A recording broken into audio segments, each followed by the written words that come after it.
Welcome into another episode of Sower in the States. This is Chris, the MLS card guy. Today I'm joined by Nashi, my co-host. How are you today, Nashi? Doing well, doing well. Good to be with you fine gentlemen this Sunday and talk some MLS, talk some football, some soccer. Some Let's soccer. get into That's it. the correct way to say it on this podcast, as Nellis does not know how to say. But yeah, we are joined by a very special guest, someone that you guys may not have heard of. He is a little bit newer to the scene and kind of breaking into the whole content creation thing. We are joined by Leonardo, who is at MLS Expert ITA. How are you today, Leonardo? Hi guys, I'm very fine, and I really thank you for inviting me. And it's an honor for me to talk with you. You are like a polar star for MLS, so it's really a pleasure for me to talk with you tonight. Yeah, we try our best. We try our best to shine some light on the league, and we appreciate that you're kind of bringing the league to the Italian market. You are obviously Italian, and you're kind of a little bit newer to the league. So tell us why you kind of got into So Rare, why you got into MLS, and how being Italian helps you kind of pick which MLS team that you want to follow. Yeah, actually, it was by chance because when I decided to subscribe in So Rare, Europe Championship was in already in the midst of the season, and I was looking for some tournament that it was starting yet. So in the end, I saw MLS because it was a championship, a tournament that I already knew something about it. Also because for a lot of players that already played there. And in the end, I decided, okay, let's try with the MLS. And then it was like a kind of passion for me. I really liked this league. It was some kind of love at first sight for me. And then I decided, okay, I want to be an expert of this league. I really love it, and so I started to study. Yeah, that's really cool. Like it's so funny how that random thing you just joined at that time, and then you fast forward 6 months later, and you're on a podcast talking about the MLS, just because you had to get involved in So Rare, and that's kind of the beauty of the game. We've had a lot of people have that same experience from Europe, coming into the game, wanting to play, and realizing, oh, I can't play in the summer. And a lot of people who are joining now are going to have the same kind of thing. They join up, but you want to start playing. It's MLS season, it's summertime. So that's a really nice way to get in there. Do you find, like, traditionally in Europe, Italian football has a very like pragmatic stance, like a reputation, I guess. You've got these brilliant defenders, legendary defenders. They know the game, they're masters of it. And then when you watch the MLS as an Italian, having grown up with the Chiellinis, the Bonucci's, Cannavaro, what do you find? Obviously, I'm leading you down the path, but there's definitely different playing styles. How did you find that? Well, actually, it's totally different, for sure. And especially if you talk about tactics, especially if you talk about defense, as you said before. But it's more spectacular, there's a lot of goals, so it's totally different, but it's not worse for sure. It's just different. It's another league, it's another continent, so it's okay that we love for it. So yeah, absolutely, just pure entertainment, pure attacking. Yeah, it's a pure entertainment. That's right. I wanted to ask you, so you told us before your name's Los Leos, and you might refer to your account as We. Do you want to kind of give the backstory on that? Because I think it's kind of interesting, the story behind that. Yeah, sure. I say, and maybe I will say for a lot of time as a we, because it's my cousin and I that we started this together. My name is Leonardo. His name is Leo, and so we call Los Leos just for this. So it's something that we do together. Yeah, that's really cool that you've got like that camaraderie. But my first thought there is, and I've talked to like friends of mine about like who are joining, about like I give them maybe my suggestions or like things. And when things go right, it's great, we're all cheersing, having beers. But when things go wrong, sometimes there's some connection. Have you had any disagreement, shall we say, about either scouting or when injuries, or Yeah. has there been some family tensions there? Yeah, really, actually every day for sure, because we are cousins, but we are two different people that with two different mind that not every time things alike. So we argue sometimes for some player, but in the end we find a way to do the best choice for everyone. So Nice. what's So, I oh, was going to sorry. say, what's the worst decision your cousin's made so far? I want to put him on blast right now. He is one, Sullivan. He really want to buy it at any cost, and he paid too much. Who's that? Quinn Sullivan? Quinn Sullivan, yeah. Oh, he's a nice player though. What do you think about Yeah. Quinn Sullivan, Chris? He's a long term. Actually, I was looking at your gallery, and we'll talk a little bit more about your gallery a little later on, I think. But yeah, I was looking at your gallery. It's like, oh, he's got Quinn Sullivan. You must know what he's talking about a little bit, at least. Yeah, maybe we'll talk about him. We'll talk about the US U20 team too, which he is on. So, yeah, I mean, price wise, you may overpay a little bit. I do the same thing. Yeah. I like get my mind focused on a guy. I'm like, I gotta have him, and then I overpay. But sometimes you just got to get your guy. But Yeah, he's but definitely one the for the matter future. the matter is that in his life is a trainer for young people, younger player. It's under 19, and he really likes to buy young player. But the matter is, young player are not ready to play. That's the Yeah, matter, and it's rare. You have to win now, right now, Yeah. not tomorrow. Yeah. I think you're really touching on something that we all kind of go through, that there's such a buzz, to have the dream of this young guy you pick up, and then down the road he turns into a superstar, and like you've got one of his early cards, and with a scarcity of so rare, that's so attractive. But like as you get to play the game, and especially most of us are on a restricted budget, we only have a certain amount of means, that you've got them kind of decisions come up all the time, whether it's like, I need someone who's going to perform and win me rewards now, kind of thing. It's not like traditional card collecting where you might prefer to pick up the young guy who's going to appreciate over the long term. It's like, I need performance now. And we have the same questions about with, do I buy like MLS players right now to win, or do I buy Europe players maybe where the prices are a little better and we sit on? And these are kind of the so rare specific decisions that you got to battle with in the MLS, right, and in Europe too. So, talking of the MLS, Chris, I know you caught at least one of the games over the weekend. You watched the Charlotte game. Did you have any thoughts on that one? Yeah, I did. Man, Charlotte is so much different at home. Like even without Swiderski, like they don't really have any options going forward, and they still just like find a way to win every game. It's insane. They have something like 6 wins at home, and I'm like looking at their schedule. Like, do they have any other points anywhere else? Because I don't feel like they have that many points. But yeah, I mean, Red Bulls. I actually wrote about this for Predictology this week. I said Red Bulls as a road favorite was a little bit dicey to me, especially missing Aaron Long. And they still look gassed, which is crazy because they've had 2 weeks off, but they had a lot of games in May, and they play a very high pressure up tempo style, and Red Bulls still look gassed. After maybe the first 15 minutes or so, it was pretty much all Charlotte. New York couldn't run anymore. So I don't know if that's going to be a trend that kind of continues, but yeah, that was worrying for New York for sure. Do you think like that's going to be a theme, like that's something to look out for, like you just saying that with these teams that are like more known for the higher press, high energy, sort of high intensity games, compared to Europe, as me and Leonardo know, like where we've got big, deep squads, even in the mid-table lower teams. Is that really, if you're going into it, the strategy in the MLS? Now that looks kind of dicey, especially something to look out for the rest of the season.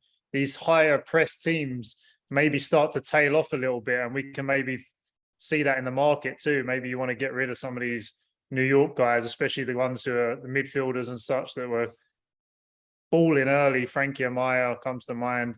That now maybe the legs are going a bit. Maybe the length of the season, the schedule, the travel starts to catch up with them more than a team that maybe like a Nashville where they've been sitting back a lot of games, absorbing it, a bit more of an Italian style of defending, you know, like reading the game, picking it off. And yeah, what do you think, Leo? Do you think that's a trend that we might see where these higher energy teams in the MLS might get tired towards the end of the season and just tail off there?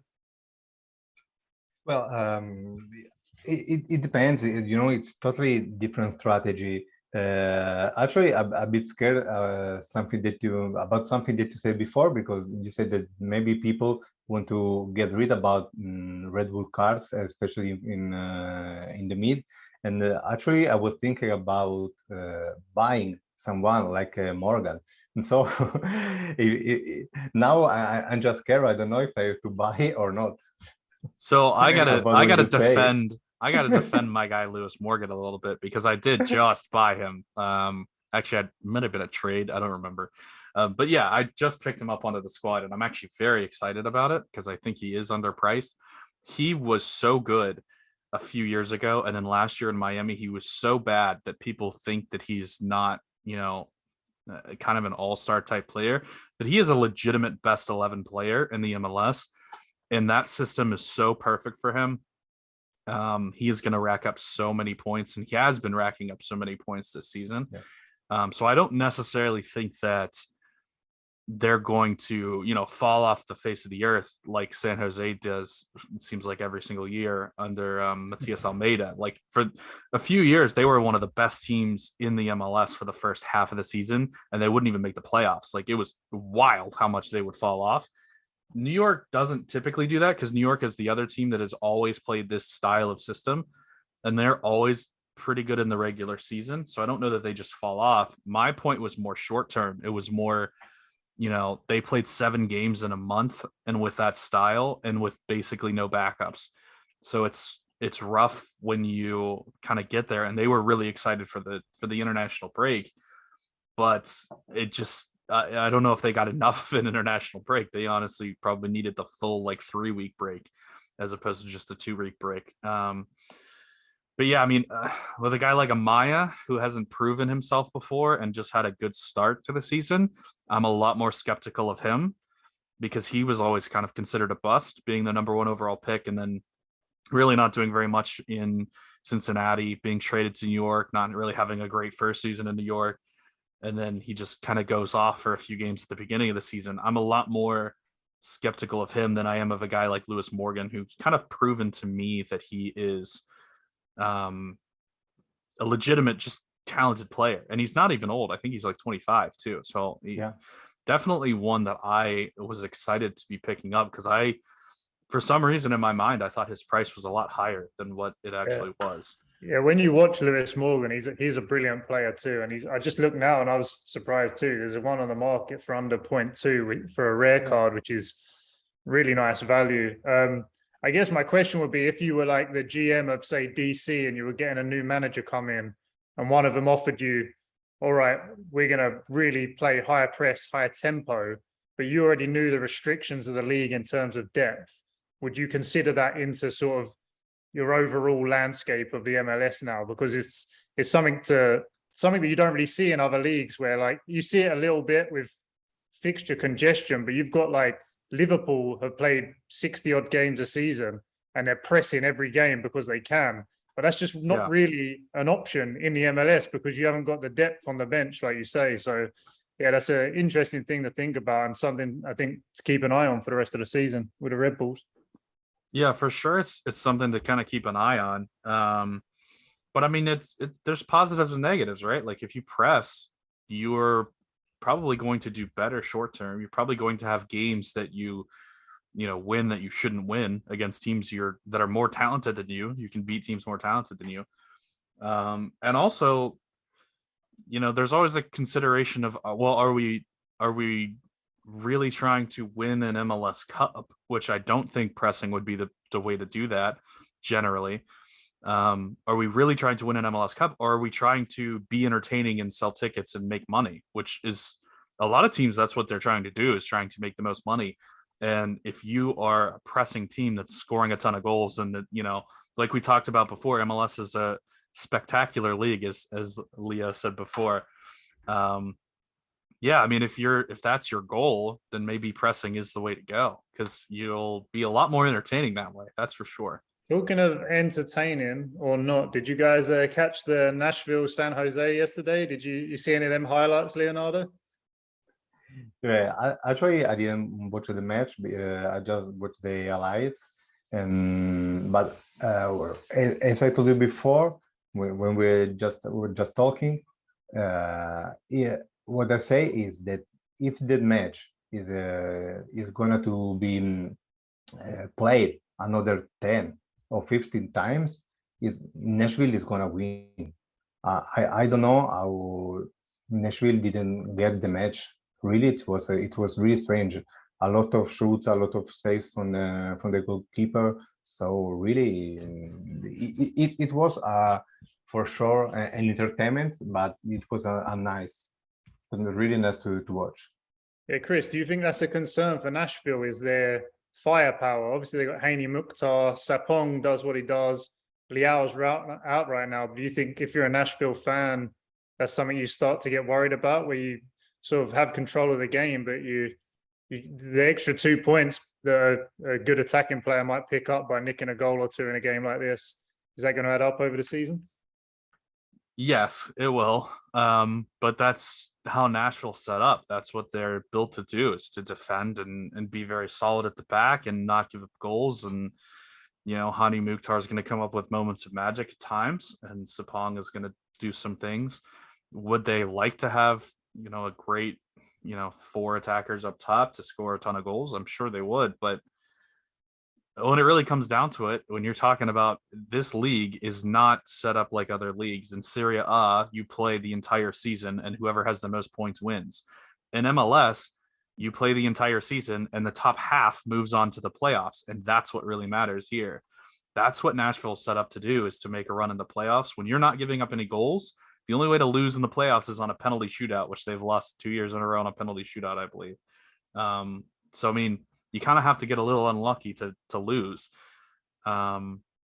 That's more what they are focused on. And I don't think that they can't score goals. I mean, certainly they've tried to bring in top talent too. Like, you look at Ake Loba, they paid a ton of money for Ake Loba.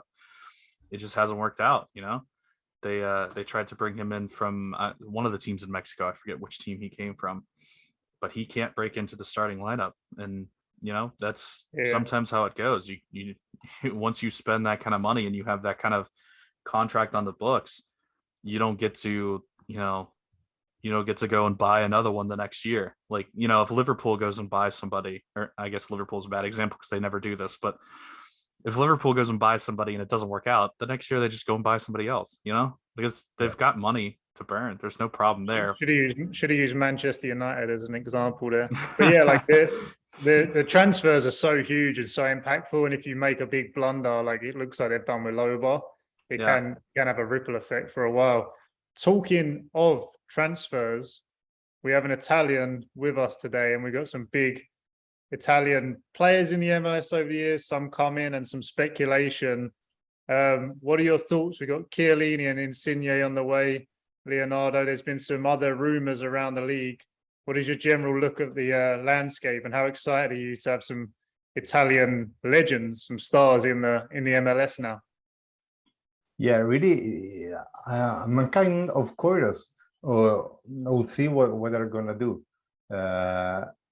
Actually, I was curious to watch how Pirlo, maybe you remember Andrea Pirlo, the maestro, il maestro, how played in MLS.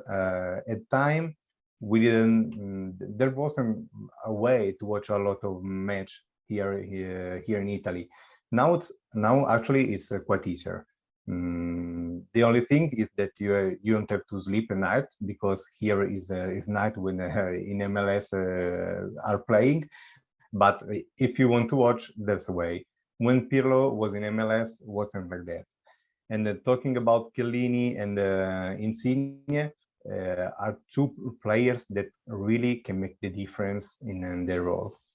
They're really, really great player. So I'm gonna put you on the spot a little bit here. Do you think so? The kind of heart of this question is, how well is Insigne going to do? Is he going to be the best transfer in MLS history, or is he just going to be a solid player? Insigne? Yeah.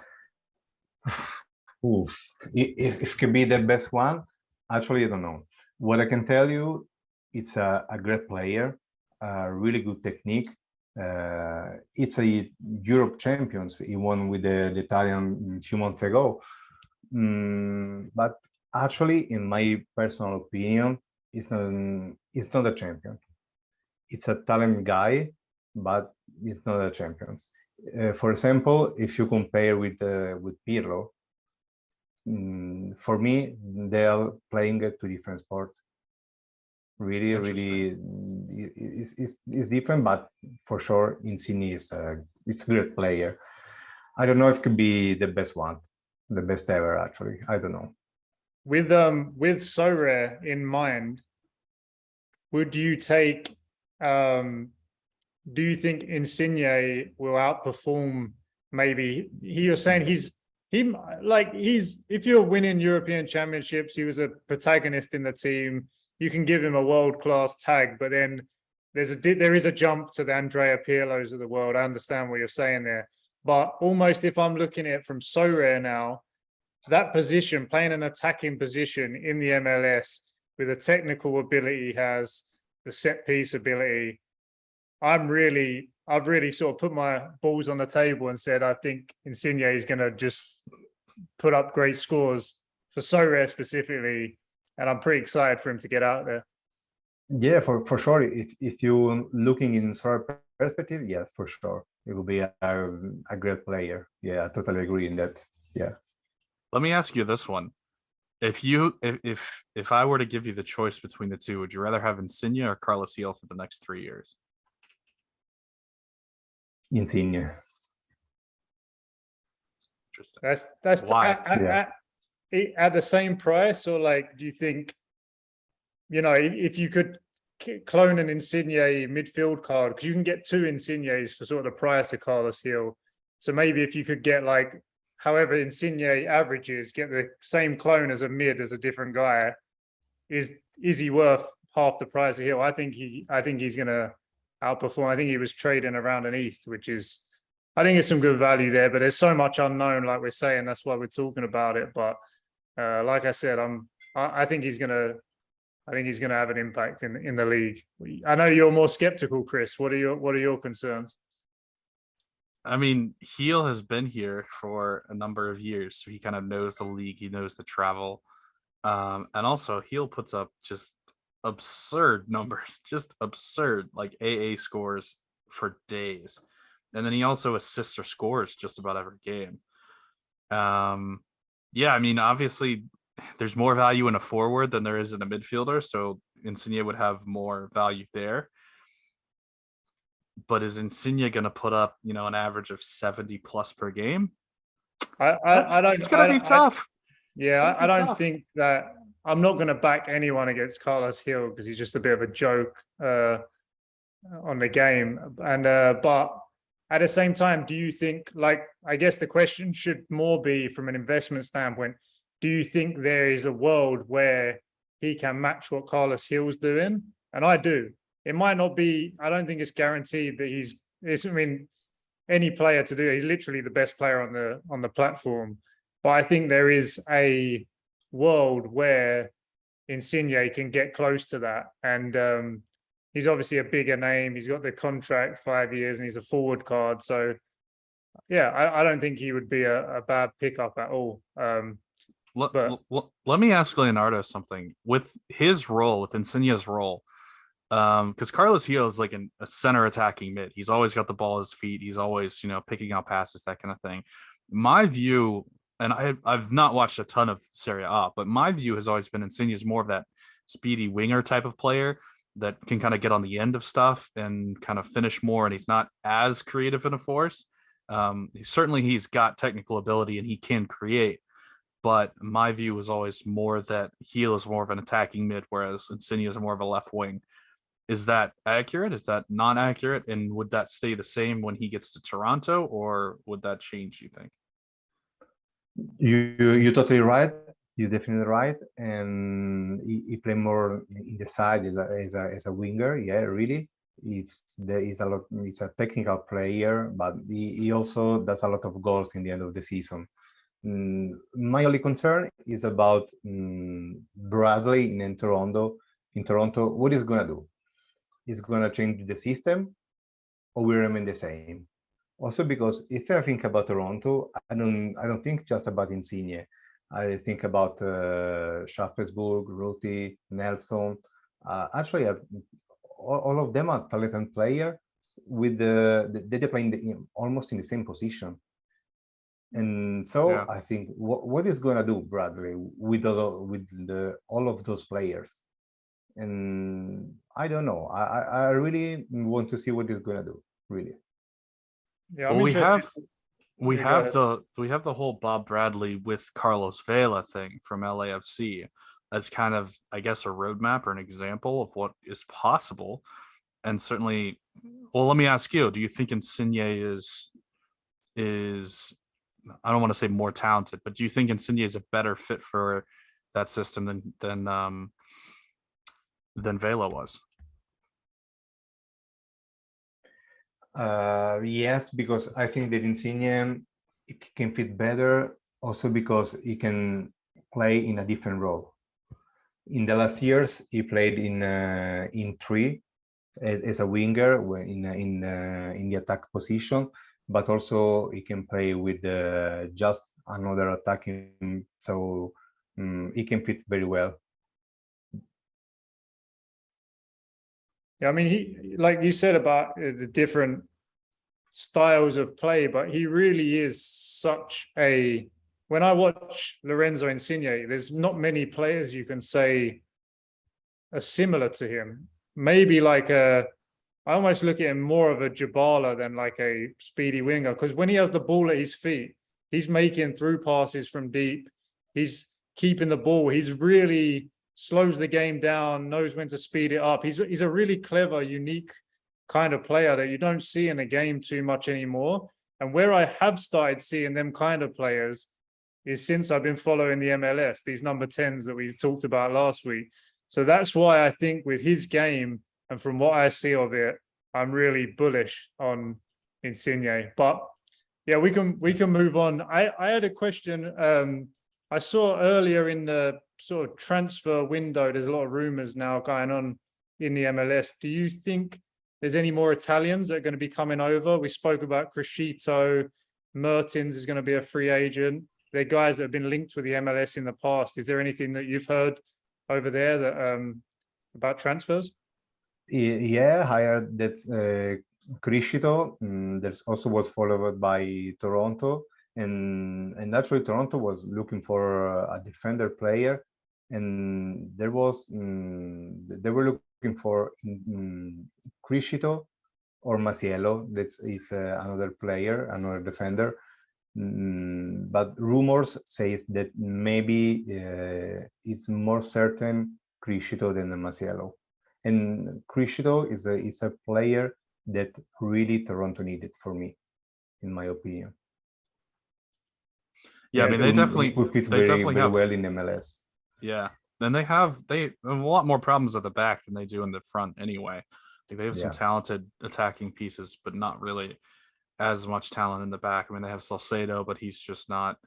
He's kind of just himself back there. He can't do everything by himself. I had I had one more question on the sort of Italian connection. Was that the you know, you see teams like Spurs in the Premier League, or you know, you have it with Liverpool with Minamino. When a star player from certain countries joins a new league or a new team, it can draw attention from, you know, it can grow a whole fan base off the back of one player in the home country. Do you think that like Insigne coming to the MLS, Chiellini, who's definitely a legend in Italian football, do you think that will make an impact within Italy and draw more eyes to the MLS, and there'll start being more fans, even outside of a Soares perspective, because of the movement of two kind of very big names in Italy still? Yes, for sure, especially for the media. The media will cover more MLS, especially during those months. A lot of newspaper, media, broadcaster talk a lot about MLS. So I think that it will be in this point of view, it will be a really good move for MLS having player like Insigne or Chiellini. Yeah. Do you think the sentiment in Italy, is there a bit of a resentment from like someone like Insigne who still has good years to give? He's a legend in Naples.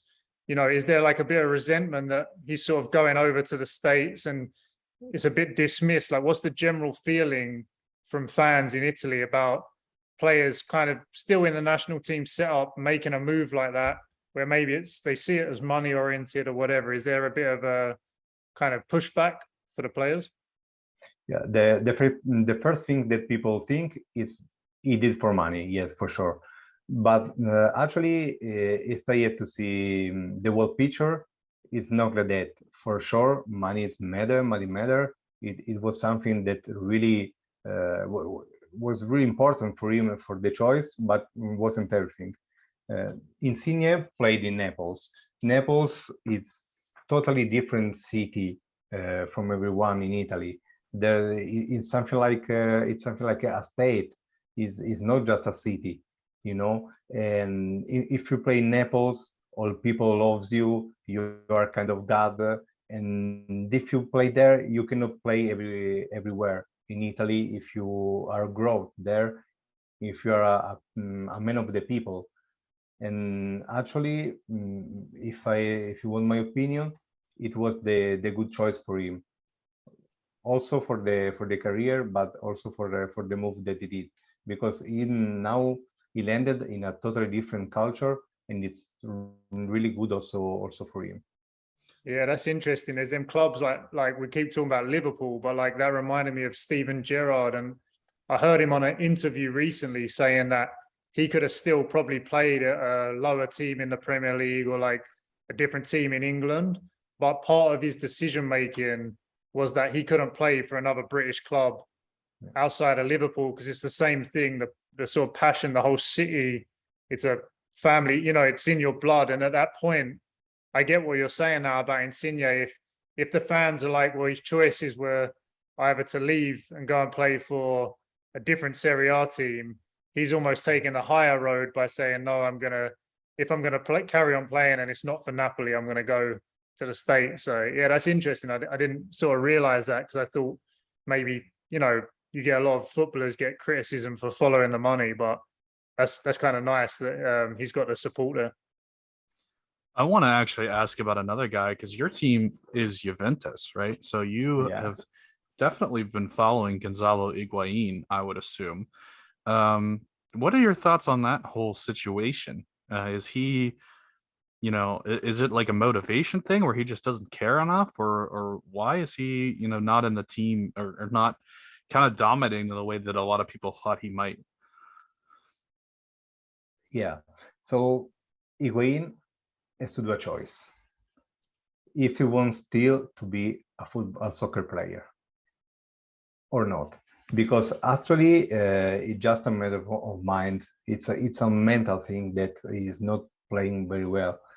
If I had to think about Higuain, he's one of the best players in the world. It was a really great attacking. It was one of the best player that I ever seen. If you think the best Higuain, when it was in shape, when it was the perfect size, the perfect height. So it was really, really a good player. Now it's not a football player. So I guess that there was something about his mind during the COVID period. It was kind of depression. There's a lot of issues I heard. So maybe he thought that, and he's thinking actually, that maybe soccer is not his life anymore. Yeah, how good do you think he could have been if he was on the other side of the coin there? Because I had the same dilemma. You almost see it like Douglas Costa is the same issue, just unbelievable talent, same as Higuain. A couple of years ago was one of the top, playing at the highest level in the world. then something in their mind switches and it's gone. They don't care. You know, they still have the talent. And you're kind of, when players are making these big moves to the MLS, that's kind of something you have to weigh up from a Sorare standpoint, because their potential is really high. But if they don't apply themselves, then, and like I watch a lot of Chicago, and the thing I can say about Shaqiri is he's not in that camp. He's still playing every game like he wants to win. He's still trying his best. He's just been in a poor team so far. Whereas I watched Douglas Costa up to now, and it's going a little bit down the Higuain route. He's had a couple of injuries. Maybe he still has time to recover it. But yeah, that's a really interesting thing when these star guys come to the MLS. Like, what is their purpose of being here? You know, are they trying to extend their career? Or are they just trying to get some easy money before they, you know, go off to retirement? So yeah, that's some good insight there. Yeah, actually, it just a matter of motivation. It doesn't, for me, in my opinion, it doesn't matter if you're playing in MLS, Serie A, Premier League, or whatever. If you have the motivation to play, you're gonna be a good player. Otherwise, it's better that you retire and that you go or do something else. I mean, you don't lack money. You don't need 1 year more, 2 year more of contract in MLS. You really have enough money to live for 10,000 life. So just do something else. It's not something good for your image, you know, in doing what Higuain is doing. Absolutely, yeah, and I like you. Yeah, you just couldn't do that in Italy. Like, he couldn't have gone to another Italian club with the attitude he has now, because he'd be vilified, you know, by the people. So maybe, yeah, he needs to take a look at himself, but you don't know. Talking of money, talking of MLS money, we had an interesting thing come up in the Twitter streets, and I know, Chris, you were diving in there, and that was our boy, MLS legend, Stefan Frei, got a beautiful player edition signature card. And he can't play it in the league. He got it. He posted it up on his Twitter and said, anyone wants to bid or auction or whatever, this card's for sale. I got it on Sorare. It's beautiful, blah, blah, blah. Fill your boots. Then I saw some pushback from some people. I don't know exactly who it was. I just kind of got the sentiment that people were not happy with this move. Personally, I can't understand why. I guess we can get into that. I don't think there's any legs to criticize Sorare or Stefan Frei here. I think it's good all round. What were your kind of thoughts? I saw you in the streets getting your hands dirty. So what do you think of that? We got tangled up a little bit, and yeah, we were having a little discussion about Stefan Frei. And I mean, I can kind of see what the opposite side is, right? Like, he's a professional footballer. He doesn't really need to sell this card just for money's sake. I mean, yeah, but like, to me, it's one of those things. It's kind of like a perk of the job, you know, like you are giving your everything to be the best player that you can possibly be, and that is what's giving value to this card. Why would you not, you know, sell it or do something? And actually, I didn't even think of this, but you brought it up. You can't even play it anymore. Like, he plays in the MLS, so with the new terms and conditions, he can't even like use it. You know, so even if he wanted to go and build a team and use it, he can't. So why would you not sell it? That doesn't really make a whole lot of sense to me. From the Sorare side of things, I mean, it's great marketing, right? Stefan Frei is using his own personal Twitter account to pump the Sorare brand, and they didn't pay him anything. They just minted a card for him, you know? So I mean, from the Sorare side of things, I think it's great. Where was the sort of criticism directed? Was it at Sorare saying, oh, they shouldn't give out these cards to these players because X, Y, Z? Or was it, oh, shame on you, Stefan Frei, for trying to make a bit of money from this thing that's given to you? Which, I mean, where was the thing? I don't think either are valid. I think there's no shame. Like, there's this weird thing that goes on in the world and in Sorare specifically. And I actually spoke to John about this when we met in Orlando. Is that, like, there's this weird idea where, like, if people are trying to make money, there's almost like an envy about it. There's a weird idea as if the rest of our lives we don't spend trying to make money. A lot of us are playing Sorare to make profit, but like as soon as somebody does it who maybe is being more successful, there's this weird sort of resentment or like this moral high ground that, oh, you shouldn't be doing things to make money. I don't see why Stefan Fry, even if he's got making good money in the MLS, if he's getting paid to market this thing, good luck to him. He's got kids, he's got a mortgage, like good luck to him. And yeah, I don't see really either side of it have validity, but I was just curious to sort of where was that sort of channeled at? Was it at So Rare saying they should stop doing this? Because obviously it's great marketing. No, it was at Stefan Fry specifically. And just, I mean, the kind of sentiment was it doesn't like it's not a good look for him to kind of, I guess, just kind of money grab is the idea. But yeah, I mean, you're 100% right. Like, he's putting in all this work to be a professional player. Like, why would he turn down what is essentially free money? Like, it's not like, I mean, I don't see how he has a moral responsibility to not make money off of him being a very good soccer player. I don't know. I mean, it's just, it doesn't seem like a thing that, you know, is a problem for me. I don't know. It just doesn't ring that bell of like, oh, this isn't right. You know, I don't know. Maybe, what are your thoughts, Leonardo? Do you have any problems with players getting these cards or selling these cards or anything with this situation? Actually, I don't understand the debate that are around it. It's people have to think Sorare as a company. So company is something that the company that give to people. It's kind of a sponsorship. It's kind of whatever.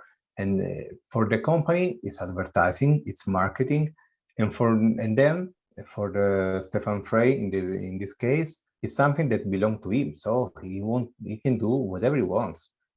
I don't see nothing bad actually.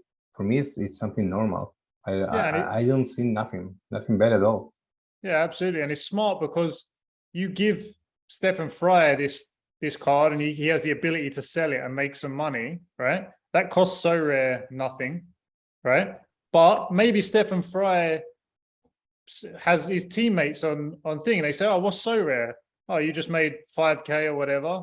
You know, maybe the top guys in the team don't care about 5K, but there's players in the MLS who make 150 grand a year. 5 grand is still a lot of money to them. The minimum's 82K, I think. Yeah, exactly. 82. So maybe they look at it and say, "Oh, what's that So Rare? Maybe I can get a player's card."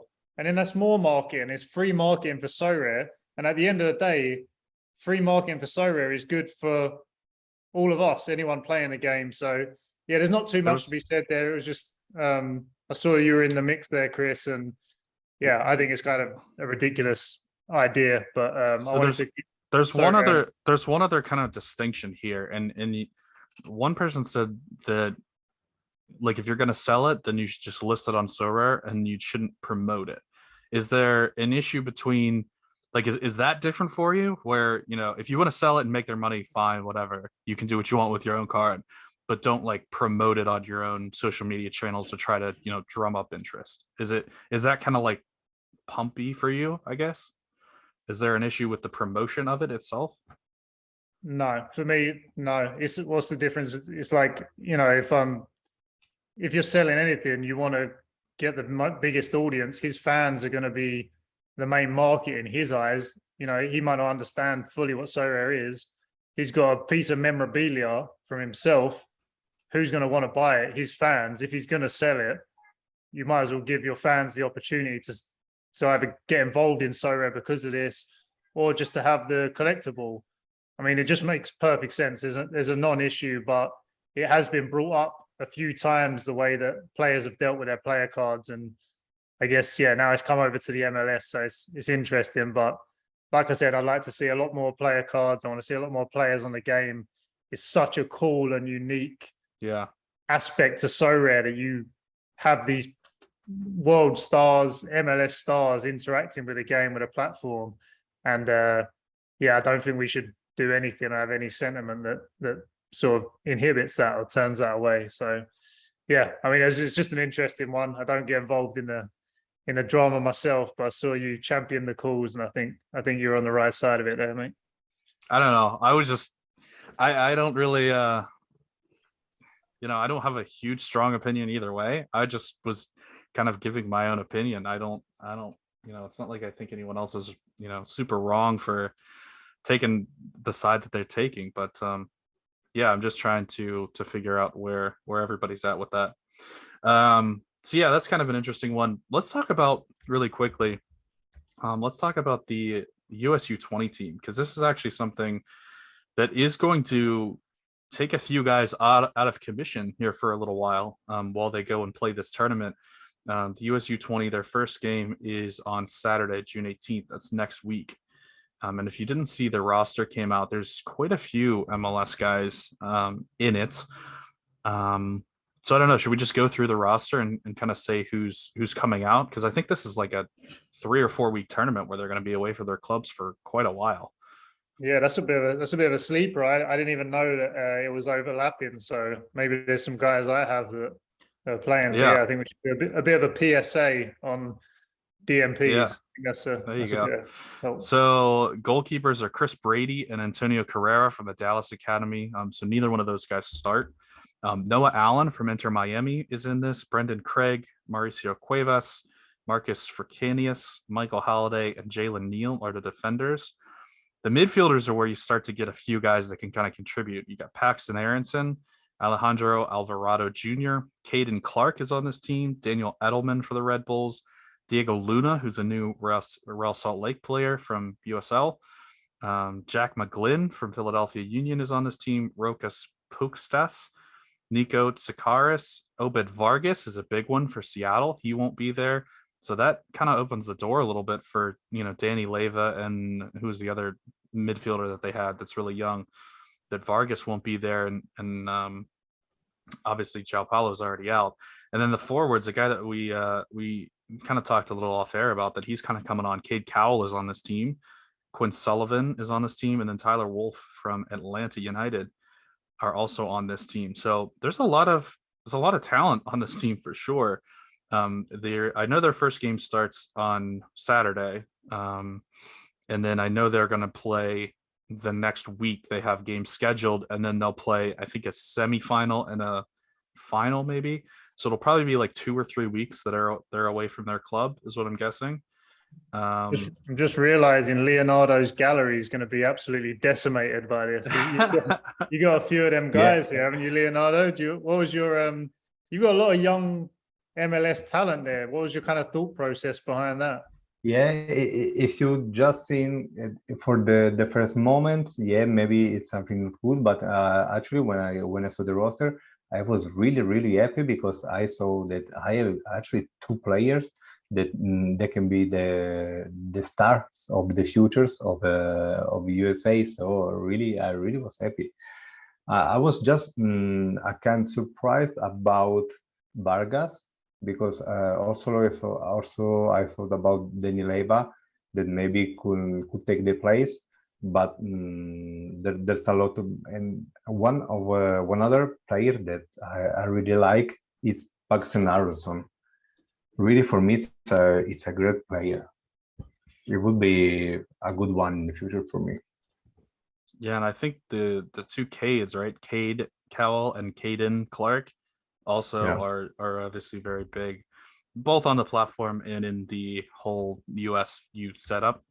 So those guys are big. Noah Allen's been coming on, hasn't he? Hasn't he been playing for Miami a bit? I'm gonna look him up real quick.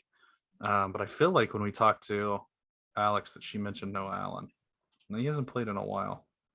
He's been on the bench a few times. So maybe a kid trying to kind of break onto that team.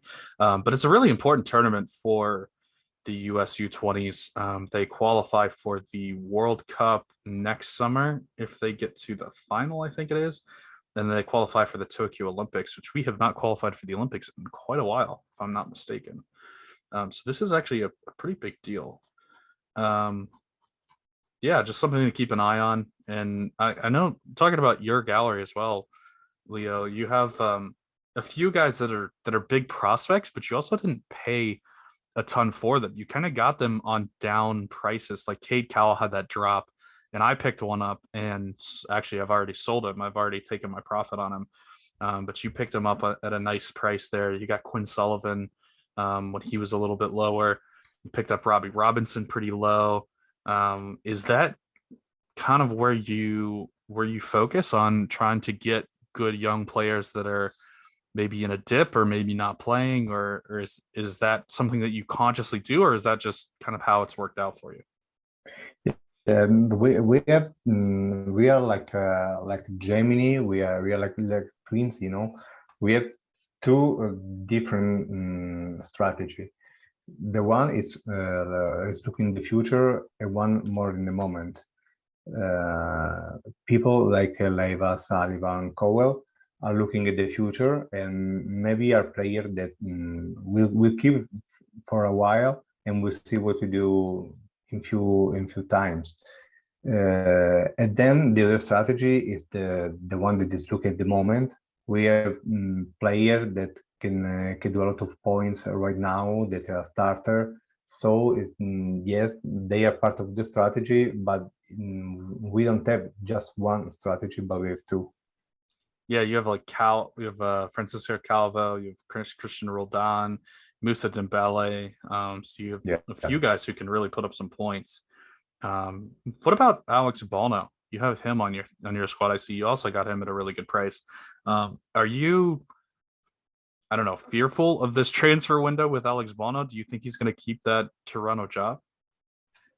Well, actually, until last week, I also had Westenberg, the second one, that maybe it will be the first one, who knows. I kind of scared, actually not, because I don't think that Bono is really bad at all. I mean, maybe it's not the perfect goalkeeper in the world, of course. It's not the first, it's not the second, it's not the third, but it's not bad. I think that he plays in a team that is not that good in the defense. He get a lot of shoots. I was looking some statistics, and I heard that, and I read that he's the one that did most saves in MLS. So. Yeah. Maybe it depends also, for sure. It depends from the fact that you have that your team is not so strong. But if you are not good, you don't save that much. So actually, I don't think that is a bad at all. And for sure, maybe a bit scared because I don't know what's happening in brother's mind. Yeah, I think like goalkeepers in general in worldwide football are always kind of judged on mistakes or perceived mistakes. But like you bring up a good point, is that like and like you seldom get the plaudits you should for making what seems like a standard save. But then if you let one in or the near post or something, you'll get the criticism. And what you say there is true too, where like if the goalkeeper's in a team where they are under pressure a lot, they're taking on a lot of shots, a lot of heat, it just increases the chances of that one mistake coming up every 2 or 3 weeks. And that really stands out in the minds of fans. I haven't seen a lot of Toronto games, but I've seen some of the things that people have been critical about Bono about. But maybe that is just that bias where they're just getting 10, 15 shots against him every game. It just increases the chances of a mistake happening.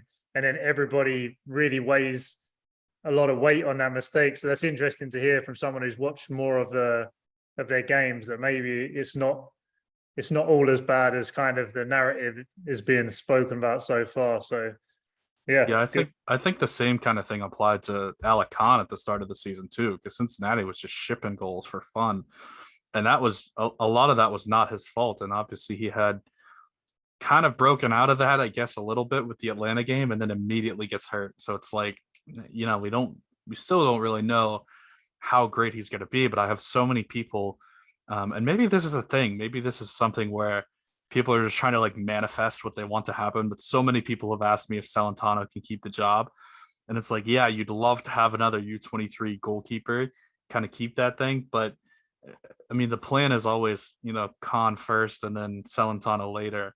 So I don't know if that's something where, we're kind of as holders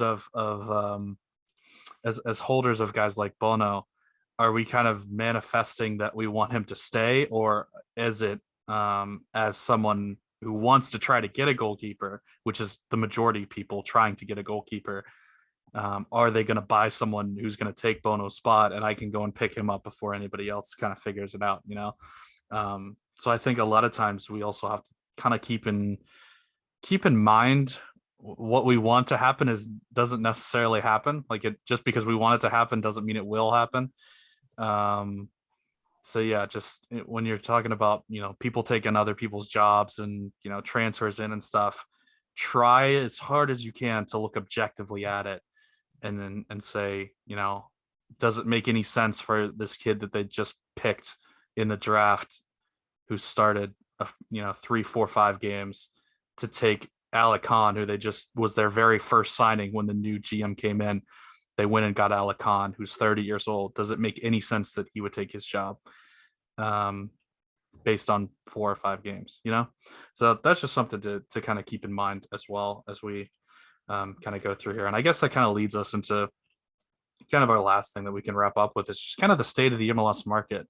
And I kind of want to know what you kind of have to think about this, Nashi, because you're obviously in a little bit different market. Maybe you're in the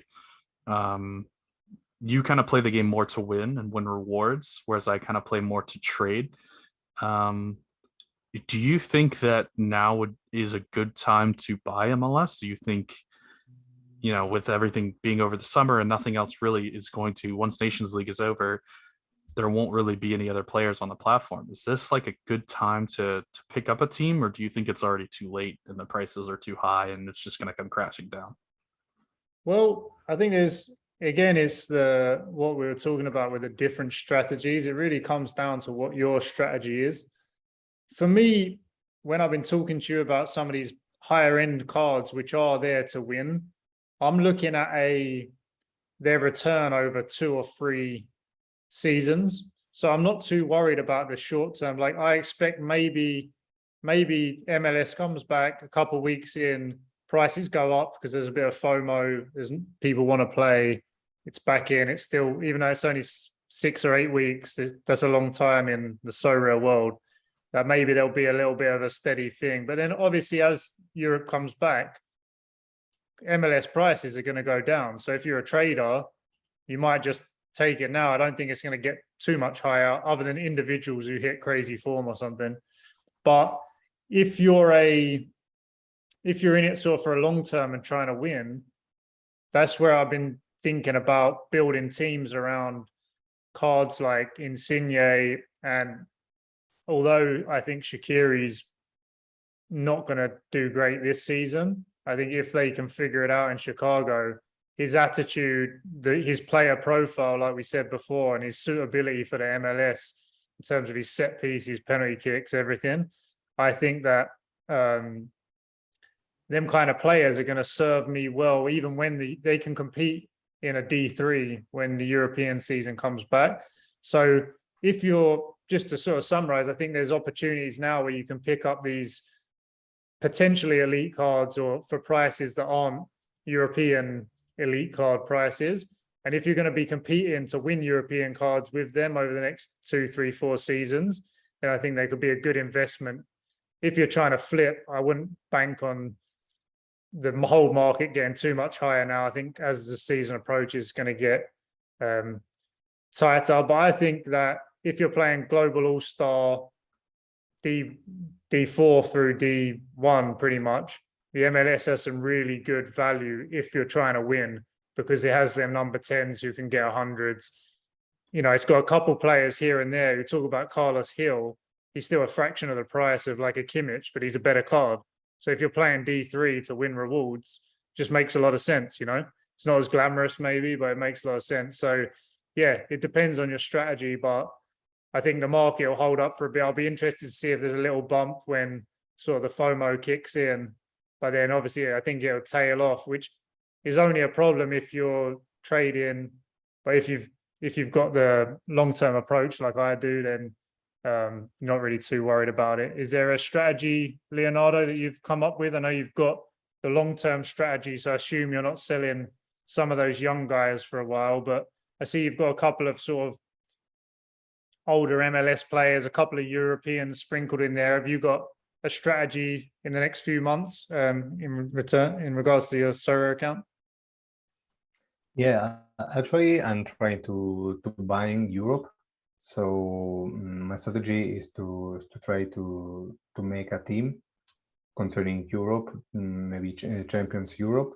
But actually, I don't give up the idea to improve my team in MLS. We are in the mid of the season, or more or less, and there's a lot of matches that are missing. So I think that maybe one or two cards of MLS I'm gonna buy in the next few days. So that's my strategy is short and mid term. Yeah, honestly, it's kind of crazy, but we are not even halfway through the MLS season yet. There's still half of a season to play. Most teams have played 14 games. I believe they play 34 total. Could be wrong about that. But yeah, we're barely like a third of the way through.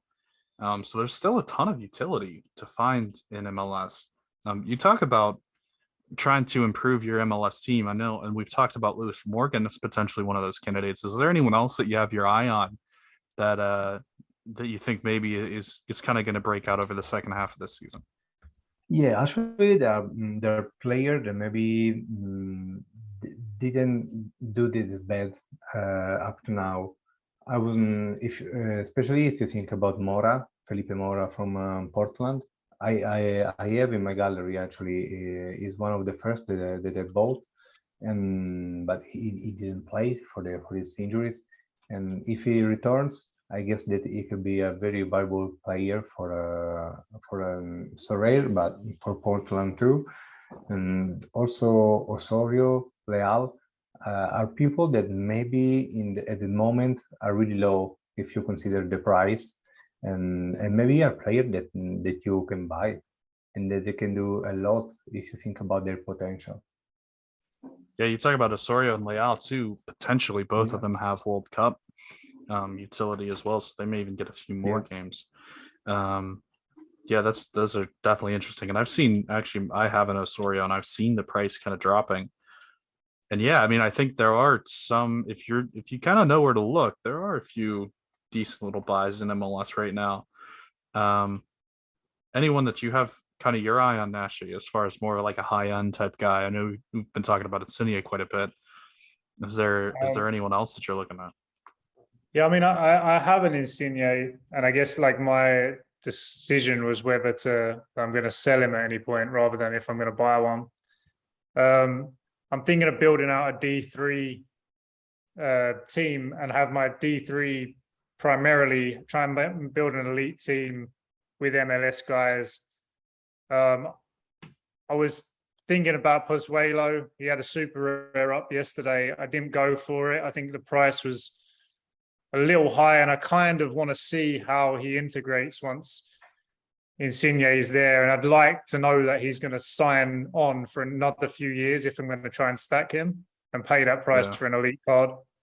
I think with him, we spoke about before, it can go either ways. I think Insigne will be on set pieces, penalties, everything, but still he'll open up space for Pozuelo, and I think Pozuelo's back to good fitness now. I think he could still be a good card, but his price was I think he went for a 1.4 or something around there, and it still a high end. I'm very tempted by, I told you, picking up a Shaqiri super rare, just because a little bit of heart too. It's kind of a free roll. If he next season, if they improve, if he's still going to be in and amongst the mix, he's still going to get them 80 scores every now and then, and obviously having him in the team would be a prideful thing. But yeah, that's basically my strategy. I think I'm going to try and build out an MLS D3 team that can win rewards for like with the next 3 or 4 seasons in mind, you know, and that's kind of my strategy now. I gotta start making them decisions. It's an interesting one. I wonder how good the Pozuelo, Insigne, maybe Osorio, maybe Jimenez kind of stack will do. I don't know if that'll be like a meta stack because it'll be expensive for sure. Yeah, I mean, Pozuelo's rare card is, I think it's about 0.3. It's not too bad now, especially with what ETH's doing. So I might go for that option too. But yeah, that's basically what I'm exploring now for the next time. And yeah, just because I think that you can build a team that's competitive during the summer and also during the European season. And for a price point that to get the same level of scores, you'd have to spend a lot of money on European cards, I think. So kind of trying to get a bit of bang for my buck and a bit of ROI in the gameplay itself too. So yeah, that's kind of my latest strategy, but I've been known to flip flop. We'll see. Yeah, that's an interesting one. I think as far as where I'm at and what I'm doing, it's all World Cup for me. I try to play, ahead of the curve, and I try to play a little bit down the road from what everybody else is playing. A lot of the European guys that I picked up for World Cup are obviously playing Nations League right now, and so people have kind of ramped up their prices. So I don't know if I should sell there. I kind of don't think I should. I think I should just hold to the World Cup comes. But yeah, it's going to start being once European season comes back into play, maybe another month and a half or so, like start of August, end of July. We'll probably start selling off some of that and start looking at some of these MLS guys like Osorio and like Leal that have World Cup utility because their prices will start to drop a little bit, I think. And before World Cup hype in earnest really starts. Have you got any players that you're really sweating a transfer or a certain move for? What kind of a boom or bust situation? Are you more on the cautious side? I mean, I have a Dybala, but I'm pretty confident wherever he goes, he's going to be a baller. Yeah, I don't know. I haven't gotten too many guys that like I've picked up like a Sula who I already knows going to Dortmund, but I haven't really picked up too many guys where I'm like, well, this guy, if you transfer somewhere else, he's worthless, I try to just take guys that are they're in good form in their own clubs and probably going to stay there. One guy that I did pick up recently, and I don't know if this is, I mean, I'm no expert on this stuff, but what I've heard is that the Chinese league is much, much worse quality wise than MLS. And your old boy there, Robert Barrich, is now in the Chinese league. So I picked up a little limited of him. And I mean, he was too good for MLS at times. I mean, last year he did not have a good year, but at times he was way too good for MLS. If he goes to China, maybe he's just an absolute monster. So I picked up one of him just in case he decides to break out.